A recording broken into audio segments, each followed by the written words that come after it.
Welcome to the Talking Poem Podcast. I'm your host, Charlie Green. On each episode, I invite a poet, critic, or reader to bring in any poem they'd like to talk about, old or new, well-known or obscure. We'll talk about what excites us, what engages us, maybe what frustrates us, and we'll see how the poem and the conversation turn. And then we'll have a little bit of silliness and a poetry trivia game later. On today's episode, I'm excited to talk with friend and colleague, Professor Roger Gilbert. Roger teaches in the Department of Literatures and English at Cornell University. He's the author of Walks in the World, Representation and Experience in Modern American Poetry, and the co-editor of Considering the Radiance, Essays on the Poetry of A.R. Ammons. Roger, thanks for being here. You're very welcome. So you brought in an A.R. Ammons poem, Yes. fittingly, Mechanism. In the moment, I'll ask you to read aloud. Do you want to preface the poem with anything? This is a poem that I often use to sort of give people a sense of what is distinctive about Ammons. And it'll be very clear when you hear it how different his vocabulary is in this poem from what we think of as the language of poetry. So that's the main reason that I turn to it. But I also think it's a beautifully crafted poem in which there are different levels of language working together, in which he's modulating very skillfully between these different levels and creating something that is greater than the sum of its parts. Yeah, that's fantastic. Well, go ahead and take it away. Okay. Mechanism. Honor a going thing. Goldfinch, corporation, tree, morality, any working order, animate or inanimate. It has managed directed balance. The incoming and outgoing energies are working right. Some energy left to the mechanism, some ash, enough energy held to maintain the order in repair, assure further consumption of entropy, expending energy to strengthen order. Honor the persisting reactor, the container of change, the moderator. The yellow bird flashes black wing bars in the new-leaving wild cherry bushes by the bay, startles the hawk with beauty, flitting to a branch where flash vanishes into stillness, hawk addled by the sudden loss of sight. Honor the chemistries, platelets, hemoglobin kinetics, the light-sensitive iris, the enzymic intricacies of control, the gastric transformations, seed dissolved to acrid liquors, synthesized into chirp, vitreous humor, knowledge, blood compulsion, instinct. Honor the unique genes, molecules that reproduce themselves, divide into sets, the nucleic grain transmitted in slow change through ages of rising and falling form. Some cells set aside for the special work, mind or perception rising into orders of courtship, territorial rights, mind rising from the physical chemistries to guarantee that genes will be exchanged, male and female met, the satisfactions cloaking a deeper racial satisfaction. Heat kept by a feathered skin, the living alembic, body heat maintained, Bunsen burner under the flask, so the chemistries can proceed, reaction rates, interdependent, self-adjusting, with optimum efficiency. The vessel firm, the flame staying, isolated, contained reactions, the precise and necessary, worked out of random, reproducible, the handiwork, redeemed from chance, while the goldfinch, unconscious of the billion operations that stay its form, flashes, chirping, not a great songster, in the bay cherry bushes, wild of leaf. Thanks. I love the way you read it. You mentioned it's kind of exemplary of Ammons. What's the main reason you brought it in addition to that? Well, I think the first thing that will strike people is all of the scientific vocabulary, all of the references to chemistry, but not just the sort of general terms, but the much more specific terms, some of which, I barely understand myself. Hemoglobin kinetics, enzymic intricacies. I've taught the poem enough that I've looked up most of the words and have a sense of what they mean, but nevertheless, I think he is deliberately pushing the limits of what people understand as poetic diction. And yet, I mean, what I always try to argue, and maybe not everyone agrees with this, in fact, I can think of one reader who definitely doesn't. What I would argue is that he finds a music in these specialized terms. I mean, they have a beauty of their own. They're not ugly words. No, the stanza that probably has the most of that, honor the chemistries, platelets, hemoglobin kinetics. It's a scientific language that for me is almost completely obscure, but there's a musicality to it. Yeah, I mean, there are a lot of L's, you know, he's always conscious of sound, he's always conscious of texture, and he's not just going to throw a bunch of words together because they happen to refer to particular phenomena. He's always going to be thinking about how they sound as well. So that's something I love about the poem. You know, of course, I often have taught this poem in my course on animal poetry, where we spend several weeks just on birds. There are so many great bird poems. And of course, you can compare this with some of the famous ones like Keats's Ode on a Nightingale and so on. This is essentially a bird poem, although it's framed in a larger way, which we can talk about.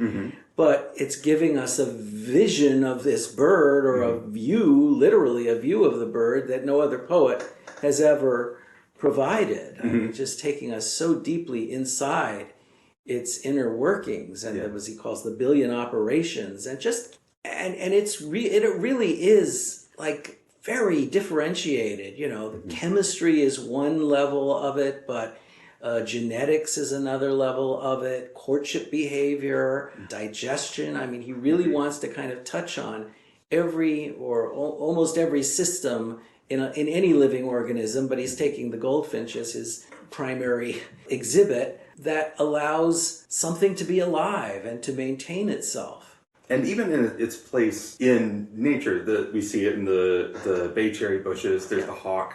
So we see it as prey. Yeah. I'm glad you mentioned as a bird poem. I love the idea of just weeks of bird poems, and I'm glad you mentioned Ode on a Nightingale, because I found myself wondering why a goldfinch a lot. And though I feel like you read the very end of the poem perfectly, not a great songster. Right. He hasn't chosen something that is worthy, or not worthy of awe, but doesn't immediately come to mind as a creature that deserves awe.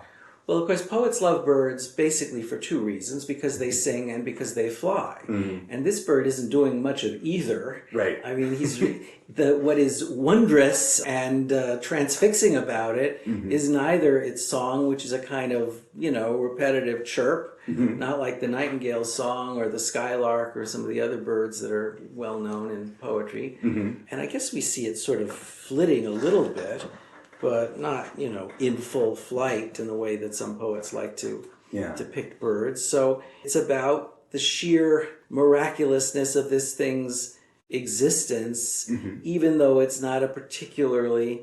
I mean, he does talk about its beauty. I guess it's important to, recognize that there is a kind of purely aesthetic response to the bird and its beautiful wing bars and so on. So there is something in the bird's appearance that appeals to him, but he's also, I think, not wanting to overblow its significance. It's just a goldfinch, Right. It's the kind of bird you see every day. It's not a bird that some birder is going to go crazy over. And the first time he mentions it, it feels offhand in the opening line. Goldfinch, corporation, tree, morality, any working order. Yes. Reading the first part of the poem until you come back to the the yellow bird flashes black-winged bars, it doesn't read as a poem about a bird. It feels like it's such an arbitrary list. Because I keep going back to those four together. Does that list seem arbitrary to you, or do you see some pattern in it? Goldfinch, corporation, tree, morality. I mean, it is such a bizarre list. And of course, the list poem is another genre that Ammons, but many other poets have done a lot with. And this sort of starts out as though it's going to be a list poem. You read those opening lines and you think, well, he's going to probably have a few stanzas about the goldfinch and then a few about a corporation and a tree and morale. He's going to sort of take each of those in turn, but he doesn't do that. I can tell you two facts about the genesis of the poem that might be interesting. One is that the very earliest draft does not have that opening. It just starts right away with a goldfinch. Oh, that's fascinating. How to maintain a goldfinch that flashes black bars in the new leaving wild cherry bushes by the bay. So the whole poem is just goldfinch, goldfinch from beginning to end. But then the other little interesting tidbit I can share is that once he had developed the form that the poem is in now with that introduction, honor a going thing, in which he starts out with this very conceptual term, category, going thing, and then gives you examples of it. Originally, he had Goldfinch Corporation tree, and then I can show you a draft in which he wrote in morality as the fourth item in that list. So that was very interesting, to see that addition, because it somehow changes the chemistry of the list in an interesting way. But obviously goldfinch and tree, those are, there are different levels of specificity. So, you would think goldfinch might be accompanied by cherry tree or something like that. But instead he gives you a more generic term and then this more particular term. But of course, corporation is what really throws us, especially progressives like us, honor a going thing, Goldfinch Corporation tree, morality, and then by adding morality, we're asked to somehow hold corporation and morality in the same thought, in the same category. And he does then go on to try to spell out what it is that makes all of these things somehow alike, and it has to do with this sort of internal economy of incoming and outgoing energy and a kind of stabilizing property that allows them to keep themselves going, in something like the same form over time. But it's a real, it's a real challenge to the reader to somehow get those four things into alignment. I remember you were telling me about that game Connections. If you saw those four things in a Connections grid, you would never think that they belong together. Yeah, exactly. If you're unfamiliar, if anyone listening is unfamiliar, it's the New York Times beta game Connections, which is delightful. I love it. Yeah, my first encounter with the poem, or most recent encounter with the poem, when I taught some Ammons poems a couple of semesters ago, I had that reaction to corporation. But that kind of language carries through the first part. We get working twice, obviously mechanism to some extent, maintain, consumption, container. Like there's language that's in that realm. And so it's not arbitrary. Well, and you think about it, economy and ecology are very closely related terms and concepts and frameworks. So he was very interested in that. He kept coming back to economic language, even when he's writing about natural phenomena. But one important thing to know is that he was literally working for a corporation at this point, albeit on a small scale. It was, I think it was a corporation only in the sense that it was a business and was probably incorporated, but it was his father-in-law's medical scientific glassware business. He worked as a sales executive there in South Jersey. Oh, that's right. And of course, there are also reflections of that in the references to Bunsen burners and just the sort of chemical reactions and so on. And he was really surrounded by the implements of chemistry in his work, but also by the realities of keeping a business going. I think they aren't totally arbitrary items.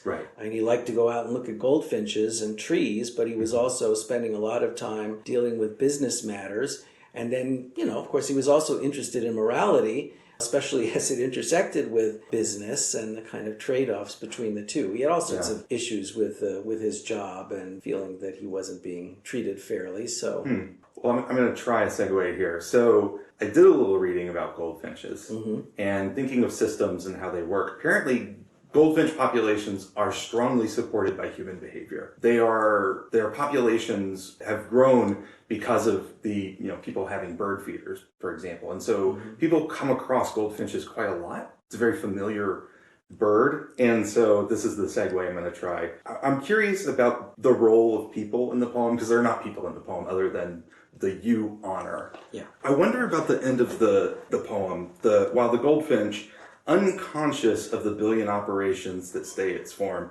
And this is why I think the the specific scientific language that some readers may balk at matters, is that the poet is conscious, at least to some extent, of these operations. And I think by implication, people are. People in the sense of, this phrase kind of bothers me, but like the idea of our shared human knowledge, what we actually know. We are conscious of those operations. Well, I think we're more conscious of them after reading this poem, but sure, we know in a way that the goldfinch doesn't, that it's dependent on all kinds of complicated internal mechanisms to be alive. And maybe that's why we can respond to it with, if we're thoughtful and reflective and in the right frame of mind, we can look at a goldfinch and be kind of dazzled and astonished by the mere fact of its existence.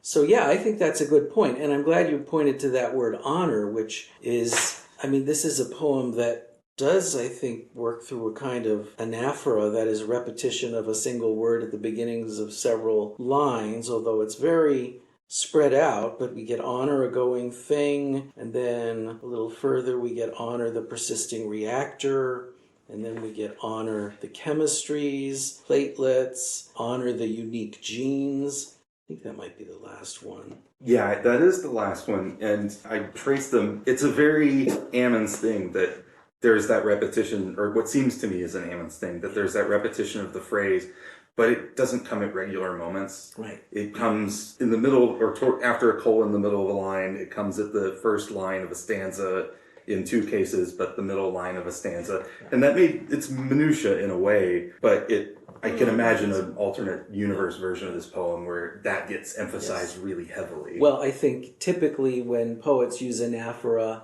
they do put the repeated phrase or word at the beginning of lines so that it really stands out. Right. And he likes to instead sort of embed those repetitions and hide them a little bit. He does that in a very famous poem called The City Limits, which repeats the phrase, when you consider the radiance. Right. Similar way, kind of hiding it inside lines. But of course, that word has such a biblical resonance, honor thy father and mother. I mean, that's the other thing about Ammons that I always try to emphasize, is a kind of deep-seated impulse toward religious awe and wonder in the absence of any sort of strict doctrinal belief system. Right. And he grew up in the church. He grew up in going to a Pentecostal church, but also to Baptist and Methodist churches.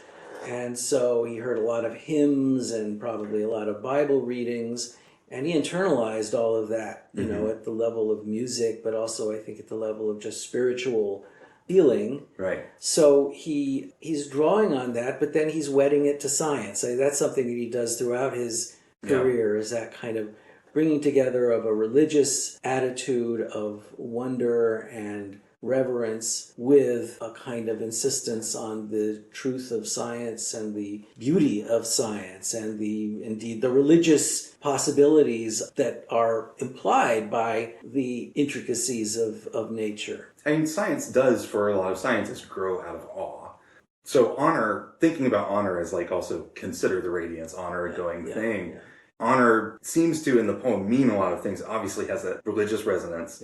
And honor seems also to feel that awe, to recognize as much as you can. Just thinking about it as like an exercise in epistemology, like where do all of our knowledges about this thing come from? Yeah. And of course, the one place where that kind of reflection can lead you is to the idea of intelligent design. I mean, there are many poems that look at, and hymns for that matter, and one that he especially loved was How Great Thou Art. I think when, oh God, when I look at I can't quite quote it from memory, but he's looking at the natural world and thinking, how great thou art that you could create all of this.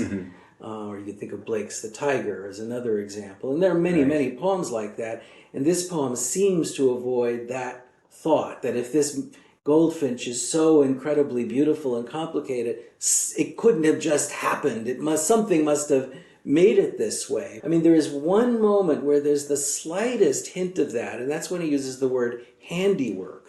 Oh, right.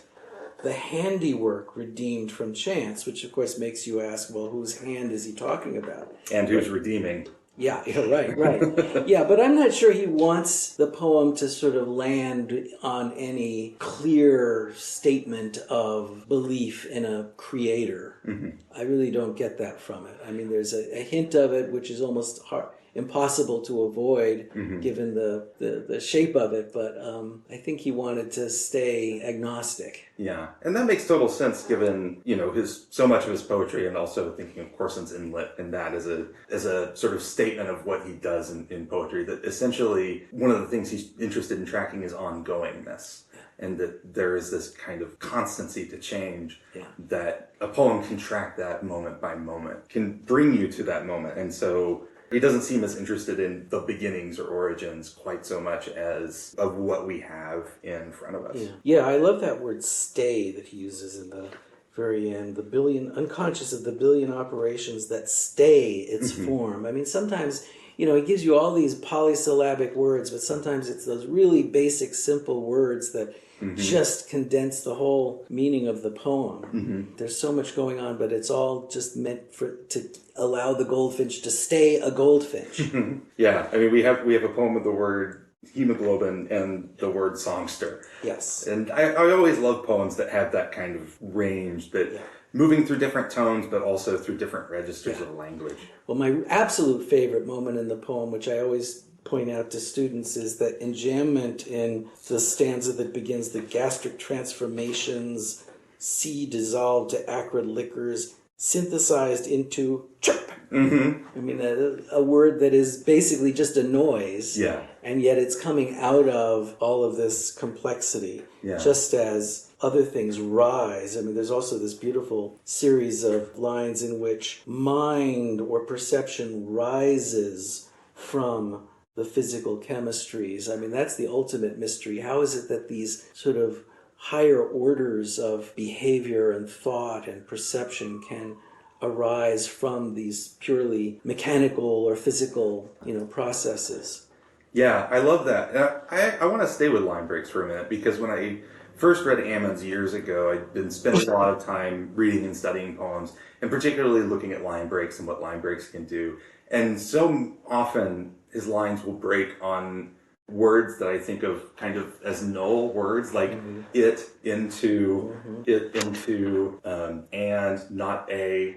And I was, as sort of like a line break hunter, I found myself puzzled by that. And now it makes a lot of sense to me. One, because I know I've spent a lot more time with line breaks. Part of it is because he follows eddies of meaning, as he puts it. You're going to have moments that don't break on the significant. But it also, line break emphasizes sound, like animate or inanimate. Like there's a kind of humor to the sound there. And then in that last line, not a great songster, having that pause at the end sort of sets up letting the goldfinch down easy. It seems at first like, again, an arbitrary choice or an odd choice, but that the more time I've spent with his poems, he's really showing off different kinds of things you can do with line breaks and that he can do with line breaks. Yeah. And to some extent, that gets enriched and accentuated in this poem because of the stanza form, which is a little unusual for him. They're 3-line stanzas, but there's also an indentation pattern, which he doesn't usually use. When I look at this poem, I can't help thinking of Marianne Moore, who he liked, but he doesn't do what she does, which is to have a really strict syllabic pattern in every stanza that gets perfectly repeated, and a very subtle rhyme scheme usually too. But I think he's trying to get something of that same effect of some kind of an intricate pattern form that keeps repeating itself, which is, of course, exactly what the poem is about. The more time I spent with the poem, the more the intricacy shows that there are repetitions, not just of on or a going thing, but the word maintain comes up early and late in the poem, as does change, and chance. The flashes of the birds earlier on, we get the reminder of the flash in the last stanza. There's a really great care to call back to some of those things, not in the more obvious way of honor in that anaphora, but there seems to be a great care to coming back to some of that language to emphasize there's a structure here. We may not always recognize why the structure is there, but we try to know as much as we can, as the poem suggests. Yeah, now you say that, I'm realizing that stay and staying are repeated. The flames staying, isolated, contained, reactions, and then there's that funny exclamation point. The only time. And the other thing we should mention is that for the most part, the poem, well, you could say the poem is one sentence because it begins with a capital letter, ends with a period. There are no other periods between the beginning and the ending, but instead what you get are these very characteristic colons, which Ammons used to create a sense of flow and continuity where normally you would put a period or some other kind of end punctuation. So the colon, I think, is, and of course in this poem, a colon, it's even like a little pun because among other things he's looking at the, process of digestion and taking in and putting out, material. So it's a great poem to show off that aspect of his poetry too, that really distinctive use of the colon, which sets him apart from almost every other poet. I can't believe my mind didn't go there, but I did not think of the colon in those terms. I was thinking it much more in the terms of the way it's used for analogies, that this is a way that sometimes the poems seem to suggest, okay, let's look at these things in parallel. The colon creates that sense of order as well. Well, yeah, and that makes sense given the analogical structure at the beginning, tree, corporation, goldfinch, morality, they're all somehow part of a single analogy. What? Going thing, working order. I mean, the opening does give you a kind of abstract diagram of what he's talking about, what a going thing or working order is. And so the first 4 stanzas are at that level of abstraction, and then we zoom in on the goldfinch. Right. And it's kind of a surprise, a bit of a startlement to jump from that level of generality to the total particularity of the goldfinch. Yeah. It is kind of amazing. In teaching, I'm so often telling students, be specific, use not only specifics, but also images, because it gives the reader sensory connection to the world that connects them to the poem in a different way. But this works so well, in part because the tone of it is so interesting. And everything he says is in its own way very specific. You're not going to find phrasings like this elsewhere. Whether it's goldfinch, corporation, tree, morality, honor the persisting reactor, the container of change.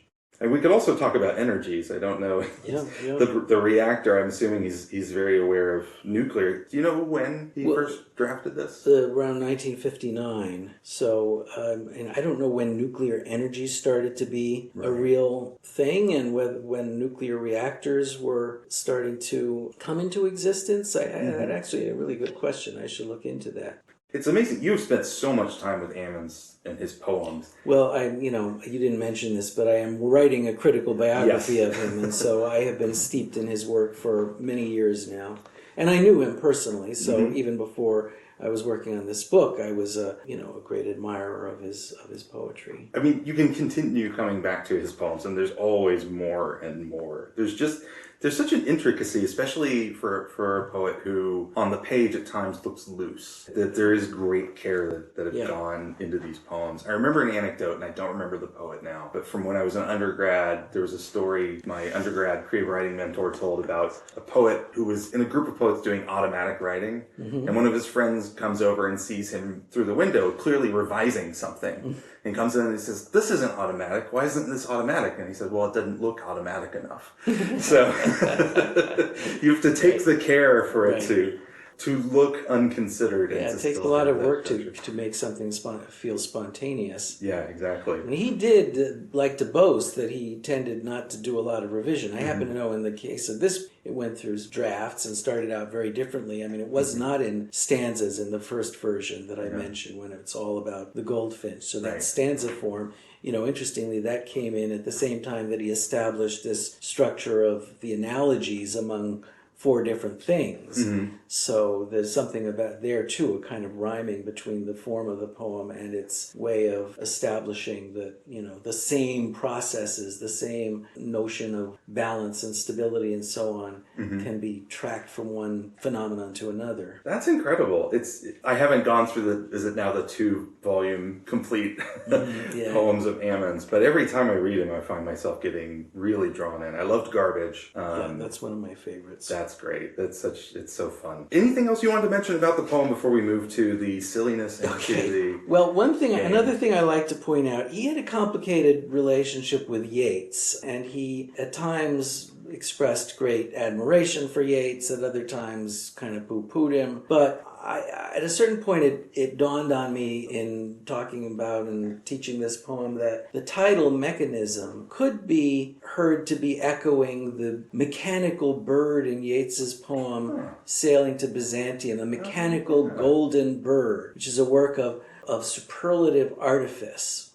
And I think one thing you could say is that there might be an implicit dialogue with Yeats here in which Ammons is saying, hey, you don't need some Grecian goldsmith to make you a beautiful mechanical bird. Just look at the goldfinch in your backyard and you have a mechanism that's more intricate than anything that human hands could make. Oh, I love that.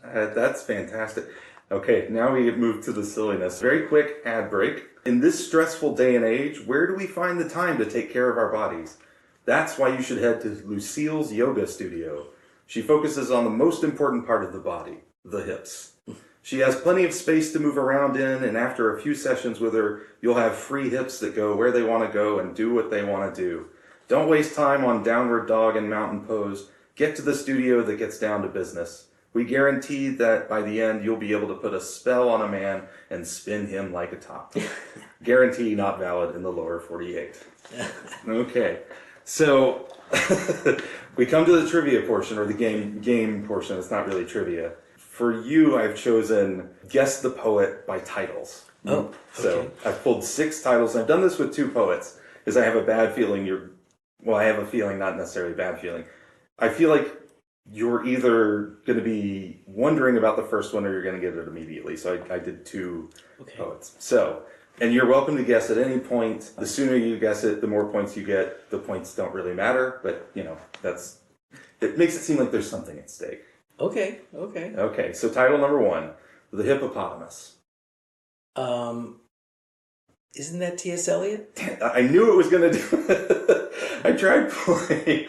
You thought I was going to say Marianne Moore, I bet. I was trying to pull a little sleight of hand there. Yeah. So I picked The Hippopotamus, Hysteria, Morning at the Window, Whispers of Immortality. All right, let's see if I can stump you with the second one. First poem, Song.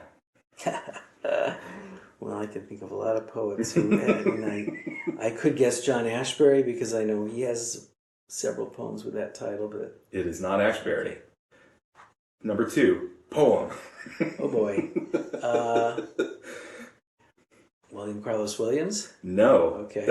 Those are both excellent guesses, but this is trying to mislead you by design. Okay. Because I think of you as someone who would be difficult to stump at this game. Number 3, sonnet. Oh, is it Elizabeth Bishop? It is Elizabeth Bishop. Okay. I knew you were going to... Next was going to come Sestina, I bet. It was. Okay. And then I couldn't find any other titles, so I went with Armadillo and figured that would give it away. And First Death in Nova Scotia. Thank you for playing. Thank you so much for bringing in Mechanism and for talking with me today. And thank you to everyone for listening. Go read some poems, pet some dogs, and support some striking workers. Thanks for listening.